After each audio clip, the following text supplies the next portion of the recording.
Ассаламу алейкум ва рахматуллахи та'ала ва баракату. Бүгінгі күн ол никах, һәмдә кәләш алу, яки өйләнү, яки кияүгә сыгу. Мин белүемсә, күп кенә теләһенинди ялгын хәбәрләр, хурафаттар йөрөй. Сәфәр айында никах үткәргә ярамый дип әйтәләр. Безнең халыкта моны буның буенча явап, сәфәр айында бернинди дә сикләүләр юк. Кияүгә лә сыгырга була, кәләш тә алырга була. Шуның өчен, әгәр дә сәфәр айында икән, кәләш алырга теләйгез икән, никах үткәрергә теләйгез икән, кыланып торып никах узгарагыз.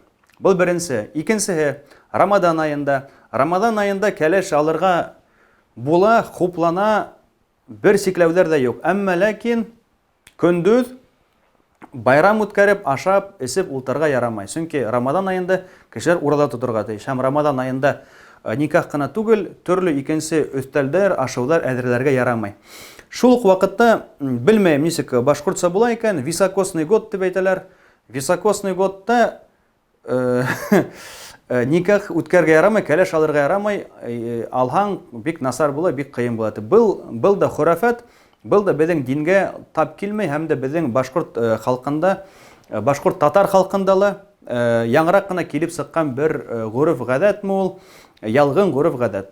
Әгәр дә һез кәләш алырга теләйгез икән, өйләнергә теләйгез икән, бер сикләнүләр юк, кыланып торып кәләш алып, бәхетле генә яшәр кирәк. Һәм дә ике бер туган кыз, яки ике бер туган агай һәм кусты бер елда кәләш ала алмайдар дип тигән бер фикер фараз йөрөй. Был да ялган. Әгәр дә агаһы ла, кустыһы ла бер көндә кәләш алалар икән, бер көндә никах үткәрәләр икән, был тик кенә хуплана. Чөнки Пәйгамбәр саллаллаһу алейһи ва саллям әйтә: кәләш алыгыз, балалар үстерегез, күбәйгез, матур динде өйрәтеп балаларыгызга, кыямәт көндә лә күп һанлы милләт, өммәт булып торыгыз. Мин буның белән горурласакмын ди. Шуның өчен кәләш алу һәр заманда ла, һәр айда ла, һәр вакытта ла хуплана. Йома көнеме ул, шәмбе, якшәмбе, душәмбе, шишәмбе, нинди генә көн, иртән, таң, кисен кәләш алыр кирәк.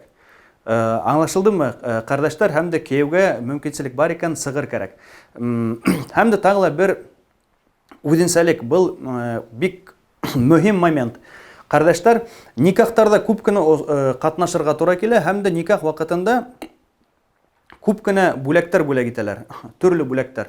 Күбенсә ул бер-ике мөһим булмаган әйбер, һәм дә бүләктәр бик кенә бәләкәс микъдарда, һәм дә акча бүләк итәләр. Моны һезгә гаилә бюджетына беренче капитал дип әйтеп, 500 сум алар, 1000 сум алар, 2000 алармы?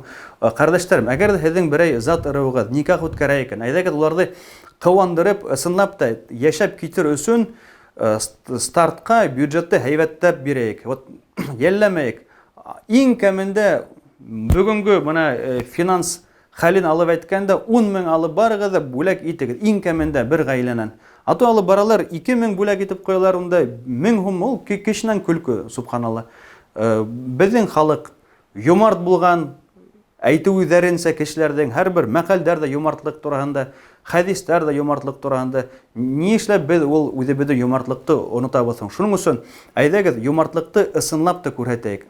Яшьләр яшәпгә башлай икән, әйдәгез ярдәм итеп ебәрәйек. Гаиләләре матур итеп яшәй башлаган, яшәй башлаган чакта фатир алырга, торлак алырга ярдәм итеп ебәрәйек, ысынлап та.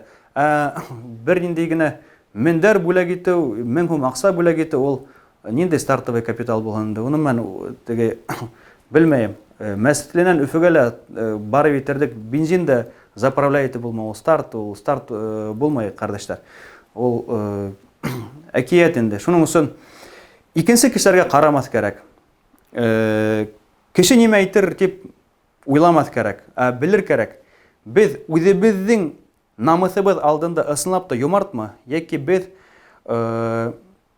үзебезгә ошондый стартовый капитал алырга риза булыр инекме дип. Шуның өчен әйдәгез, кардәшләр, безнең милләттә булган юмартлыкты күрһәтәйек, безнең милләттә булган саф, таза акыл, фикерне тергезәйек, иншалла.